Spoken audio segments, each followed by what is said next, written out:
Hi, we are Andy and Adina Ott. We are residents of Prairie Crossing in Grayslake, Illinois, which is home to beautiful Lake Aldo Leopold and two ponds that are part of the Bulls Brook subwatershed. We are part of the Lake County Lake Lovers 2025 Pilot Program Technical Team. Construction began on our neighborhood homes in 1995. The pioneers of our unique community, Vicki and George Ranney, had a vision of responsible development based on 10 guiding principles. These include environmental protection and enhancement and lifelong learning and education. Prairie Crossing is considered a national example of how to design our communities to support a better way of life.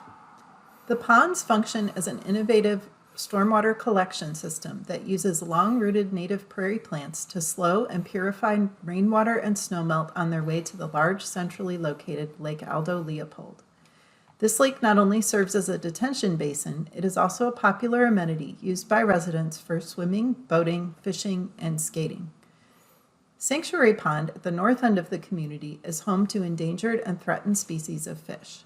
This pond at the top of the watershed is a potential feeder of nutrients to Lake Leopold. Caring for our lake has a direct impact on our residents and the wildlife that it supports. Let's get right to the point. There's a burning issue we need to discuss. What happens when decisions are made by a handful of residents without lake experience? Our community has benefited from the expertise of local lake scientists and environmental managers over the last 30 years. We are also very fortunate to have significant reserves to take care of lake projects that arise with plans to regularly dredge the lake to remove sediment buildup. The Homeowners Association completed the first phase of dredging in 2022. While this may have been a fruitful endeavor, the dredging was not done properly, cost the homeowners over $750,000, and did not reduce algal and plant growth in the main lake. Additionally, turnover in board members and environmental managers led to neglect of the main lake for 6 to 7 years.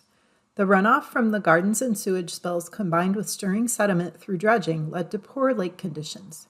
Here are some photos of our lake last year, 2024, when treatment was applied far too late for the issues that we were having. Plans for Phase 2 of the dredging, which were estimated to cost an additional $750,000 to $930,000, were underway when the Homeowners Association Board paused the project to get more information before continuing. This led to a simple idea. Why not have a committee of homeowners dedicated to lake issues?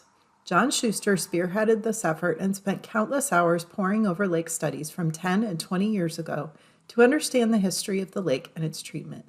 He investigated what went right and what went wrong with the dredging. John noted that the dissolved oxygen over the years was approaching dangerous levels. This can release the phosphorus bound in sediment, which can increase the potential for plant and algae growth. The timing of the increased phosphorus coincides with the dredging project, indicating that release of some of the internally loaded phosphorus was a result of the dredging. In addition to compiling historical lake data, John met with the board, management company, county, lake management companies, and connected with Lake County Lake Lovers.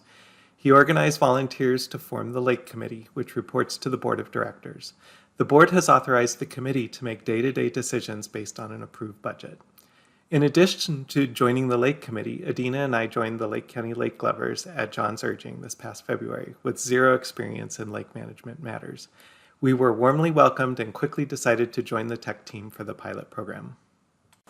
Our decisions are largely based on the dissolved oxygen and temperature profiles of 3 locations in our lake.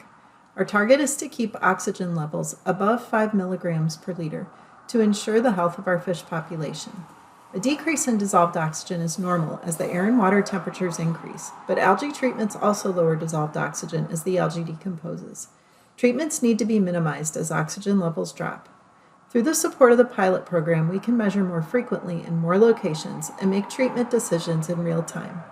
We are now focusing on treating only the beach area for algae and phosphorus to reduce decomposition and to ensure oxygen is at healthy levels for our fish, while making the beach area enjoyable for swimmers. The payoffs are threefold. The first payoff is better water quality and fewer days of beach closures this season. The second payoff is literally just that. We are forecast to spend about 5% of what the second phase of dredging was expected to cost, with better outcomes.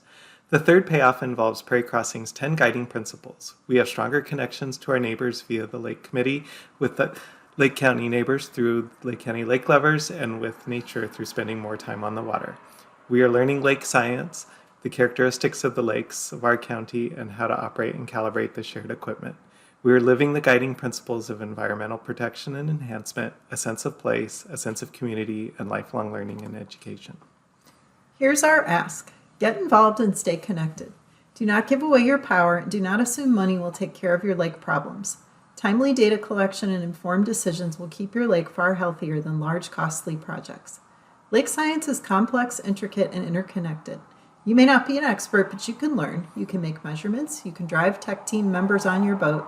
You can help to make decisions about lake treatment options. Draw on the expertise of the Lake County Lake Lovers community, and above all, remember to stay connected with the beautiful place we call home.